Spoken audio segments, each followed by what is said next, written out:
ఇప్పుడు ఇలా తలసాని శ్రీనివాస్ యాదవ్ బీఆర్ఎస్లో ఉన్నాడు, ఏ పార్టీ నుంచి గెలిచిండని అప్పుడు ఫస్ట్లో 2014లో టీడీపీ నుంచి గెలిచిండే నువ్వు తీసుకున్నావు. సబితా ఇంద్రారెడ్డి ఏ పార్టీ అండి, కాంగ్రెస్ నుంచి గెలిస్తే నువ్వు ఇట్లా తీసుకుని మంత్రి ఇచ్చినావు. మల్లారెడ్డి ఏ పార్టీలో గెలిచిండండి, ఇట్లా చేసినావు. మాకంటే గోపీనాథ్ ఎవడండి, సో ఆమె ఇంతకు ముందు ఎర్రబెల్ దయాకర్ రావు ఎవడు, వీళ్ళంతా ఎవరు, పైలట్ రోహిత్ రెడ్డి ఎవడు, వాడి మీద ఇప్పుడు పైలట్ రోహిత్ రెడ్డి మీద నాన్ బెయిలబుల్ కేసు అయిందట.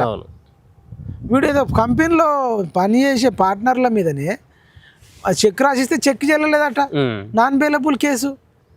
అన్నం పెట్టిన వాళ్ళకు రూములో ఉంచుకున్న వాళ్ళకి మోసం చేసి పైలట్ రోహిత్ రెడ్డి ఎటు వారిపోయిందో తెలియదు.